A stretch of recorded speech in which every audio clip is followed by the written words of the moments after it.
ကျောင်းကြီးခမည်းအဲ့ဒီတိုင်စာတွေကိုဘယ်လိုလုပ်ကြမလဲဒါတွေကအတိတ်ပဲမရှိတဲ့စူညံတန်တွေပါကျောင်းသားတချို့ကအမြင်တူပြီးကျောင်းရဲ့ရေရှည်စီမံကိန်းကိုနားမလည်ကြလို့ပါအဲ့ဒီနောက်မှာတော့ဒုတိယမြောက်ဈေးကြီးတဲ့ဟင်းပွဲရောင်းတဲ့ကောင်တာပေါ်လာခဲ့တယ်ပြီးတော့တတိယမြောက်စတုထမြောက်နဲ့စက်တိုက်ဆိုသလိုပဲနိုင်ဝက်လောက်တွင်းမှာတင်ကျောင်းထမင်းစားဆောင်ကကောင်တာအားလုံးဒီပါဖြစ်ရစီကျောင်းအတိုင်းလိုက်ပြောင်းကုန်ကြတဲ့ဈေးနှုန်းတွေကတဆင့်ပြီးတဆင့်မြင့်တက်လာပြီးဟင်းပွဲပမာဏကတော့နေတစ်ထက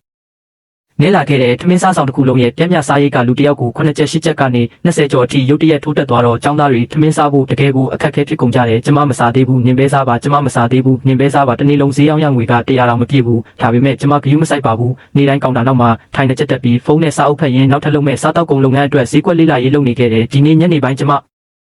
အတမ်းမရှိတာနဲ့စားတောက်ကုန်လုပ်ငန်းအဖွဲ့အစည်းစီမံခန့်ခွဲမှုအကြောင်းအချက်လက်တချို့သွားရှာဖို့စာကြည့်တိုက်ကိုသွားခဲ့တယ်တငယ်ချင်းဘာဖြစ်လို့လဲဖယ်ပေးကြပါဦးကျမကြည့်ပါရစေတိတ်တော့မစိုးရိမ်ရပါဘူးတွေးရင်းတကြားတက်နေပြီးအာဟာရချို့တယ်လို့ခဏမူးလဲသွားတာပါဗျာဘာပြောတယ်ဘာဖြစ်တာလဲမလုံနဲ့ဦးမလုံနဲ့ဦးခဏလောက်ထက်လဲနေလိုက်ပါဦးခြံရွေကျမခြံရွေရဲ့ပုံစံကိုကြည့်ပြီးတကယ်ကိုစိတ်မကောင်းဖြစ်ရတဲ့အိတ်ထဲကနေပတ်စံ200ထုတ်ပြီးခြံရွေလက်ထဲအတင်းထည့်ပေးလိုက်တော့ခြံရွေကကျမကိုကြည့်ပြီးမျက်ရည်တွေဝိုင်းလာရှာတဲ့ခြံရွေစာကြည့်တိုင်းမှာမူးလဲတဲ့ကိစ္စကဒီဖြစ်ဖြစ်တစ်ခုလုံးရဲ့အချိုးကွေးဖြစ်လာလိမ့်မယ်လို့ကျမမထင်ထားခဲ့ဘူးသူ့အခန်းဖော်မတရားတာကိုမခံချင်တဲ့မိန်းကလေးကအဲ့ဒီညမှာပဲကျောင်းတွင်းအင်တာနက်စာမျက်နှာပေါ်မှာစတင်လိုက်တဲ့နောက်ဆုံးမှာသူကခြံရွေစေးရုံမှာစေးပိုက်လိုင်းချိတ်ပြီးလှဲနေရတဲ့ဓာတ်ပုံတစ်ပုံကိုပါပူးတွဲတင်ပြခဲ့တဲ့တနာကြီးကြတော့ဤပညာရှင်တယောက်ကအဲ့ဒီစာမျက်နှာပေါ်မှာနောက်ွယ်ကအချက်လက်တွေကိုချပြပြီးကျောင်းကြီးရဲ့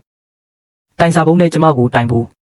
့လူတွေကိုလှုပ်ဆော်ခဲ့တဲ့အကောင့်တူကိုဖော်ထုတ်လိုက်တဲ့အဲ့ဒီအကောင့်ရဲ့ IP လိပ်စာက9ချက်တန်စားတောက်ခွင့်ကိုလူသိရှင်ကြားဆဲဆိုစီလျော်ခဲ့တဲ့ကျန်းကျဲရဲ့လိပ်စာနဲ့တထေရတဲ့တူညီနေခဲ့တဲ့ဒီတစ်ချိန်မှာတော့ကျန်းကျဲကရိုးရိုးလေးအဆက်ကွဲရုံနဲ့မကတော့ပဲလူအများရဲ့ပြစ်တင်ရှုတ်ချမှုကိုခံလိုက်ရတဲ့အလုပ်အားနေတဲ့သူအချို့ကသူ့ရဲ့အတိတ်ပဲမရှိတဲ့တိုင်စာနဲ့ကျမရဲ့ចောင်းသားတွေရဲ့အားနည်းတဲ့တိတ်ခါကိုစောက်ရှောက်ပေးပါဆိုတဲ့ကြော်ညာစာသားကို print ထုတ်ပြီးចောင်းရဲ့အတိပေးနာဖုတ်တွေတိုင်းမှာလိုက်ကပ်ပြီးလူသိရှင်ကြားအဆက်ခွဲကြတယ်ကျမခြံရွေးစီကနေဒါတွေအားလုံးကိုကြားသိရချိန်မှာကျမရဲ့ကောင်တာလေးထဲမှာသူ့ကိုငွေကန်စနစ်အစ်စ်ဘယ်လိုသုံးရမလဲဆိုတာတင်ပေးနေတာပါအေးအေးဆေးဆေးတာလုပ်ပါစိတ်ပူမနေနဲ့ဘာပဲဖြစ်ဖြစ်ငါရှိတယ်ကျန်းကျဲရဲ့စိတ်ဓာတ်ကလူအများရဲ့ဘုံရန်သူဖြစ်ပြီးတပတ်အကြာမှာတော့လုံးဝပြိုလဲသွားခဲ့တယ်ကျွန်တော်မှသွားပါပြီမမလင်းရဲ့ကျွန်တော်မမကိုမတိုင်ခဲ့တင်ဘူးကျွန်တော်အဲ့လောက်အထိအတ္တမကြီးခဲ့တင်ဘူးကျွန်တော်ကလူယုံမှတယောက်ပါတောင်းပန်ပါတယ်9ချက်တန်ထမင်းကျွေးရဲ့စနစ်ကိုပြန်လုပ်ပေးဖို့တောင်းပန်ပါတယ်ចောင်းသားအားလုံးကိုလည်းကျွန်တော်တောင်းပန်ပါမယ်အခုမှအမားကိုသိတယ်အချိန်နှောင်းသွားပြီဒါပေမဲ့တက္ကသိုလ်ဆိုတာပညာသင်ပေးတဲ့နေရာတွေမဟုတ်ဘူးလူတွေကိုပြုစုပြောထောင်ပေးတဲ့နေရာလည်းဖြစ်တယ်ចောင်းသားအားလုံးရဲ့ခံစားချက်ကိုငဲရမယ်ဟုတ်တာပဲဒါလည်းရှိသေးတယ်လူများရှိမှမိမိရဲ့အစားအသောက်ပမာဏကိုထက်ခါတလဲလဲချပြနေရတာကလူသိရှင်ကြားအဖြစ်ပေးနေတယ်လို့ပဲចောင်းသားတွေရဲ့ပုံကိုယ်ရေးလွတ်လပ်ခွင့်နဲ့တိတ်ခါကိုအများကြီးထိခိုက်စေတဲ့လင်းအကိုကျွန်တော်မှားပါပြီကျွန်တော်တကယ်မှားပါပြီပြီးတော့ចောင်းသားကျန်းကျဲနေတခုခုမှားနေပြီးငါရဲ့ကောင်တာကိုပြုပြင်ပြောင်းလဲတာကနေနိုင်လို့မဟုတ်ဘူးចောင်းရဲ့ဆုံးဖြတ်ချက်ကြောင့်ပါငါကအကောင့်ထဲပေါ်ယုံတက်တက်ပဲအခုလက်ရှိဈေးကြီးတဲ့ဟင်းပွဲပုံစံတစ်ကိုဝန်ចောင်းကြီးကသဘောကျလို့ចောင်းတစ်ခုလုံးအတူယူစရာစံပြအဖြစ်ကိုယ်တိုင်လက်မှတ်ရေးထိုးချီးမွမ်းထားတာနေရဲ့ကိစ္စတစ်ခုရဲ့အတွက်နဲ့ငါကဘယ်လိုလုပ်သဘောအတိုင်းပြန်ပြင်လို့ရမလဲအဲ့ဒါကចောင်းကြီးရဲ့မျက်နှာကိုဖျက်ရိုက်တယ်လို့ဖြစ်သွားမှာ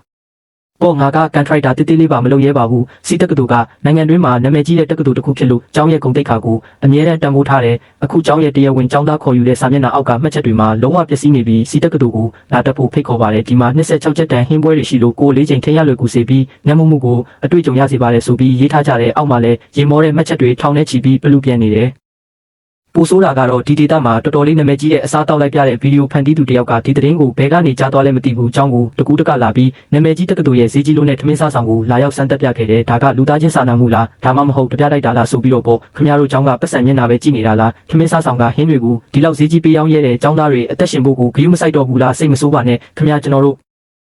ချက်ချင်းပြန်ပြင်ပါမယ်လင်းလေးရေမင်းလဲဒီရပိုင်းပြင်ပန်းနေပြီးမင်းရဲ့အတွေးခေါ်ကတော်တော်ကောင်းပါတယ်ဒါပေမဲ့ငါတို့ပဲအလုပ်ကိုပဲလှုပ်လက်တွေ့အခြေအနေကိုထည့်တွက်ရမယ်လေចောင်းသားတွေရဲ့သုံးဆွဲနိုင်စွမ်းကအကန့်အသတ်ရှိတယ်မကြခင်ကပဲចောင်းဘက်ကနေမတူညီတဲ့အတန်တွေကိုကြားနေရတယ်ဒါကြောင့်မင်းကြီးုံကြည့်ပြီးပျော့ပြောင်းလေးပြောင်းလဲပေးလို့ရမလားဈေးနှုန်းကိုနည်းနည်းလောက်ချပေးတာဖြစ်ဖြစ်ဒါမှမဟုတ်အရင်ကပုံစံတချို့ကိုပြန်လုပ်ပေးတာဖြစ်ဖြစ်ပေါ့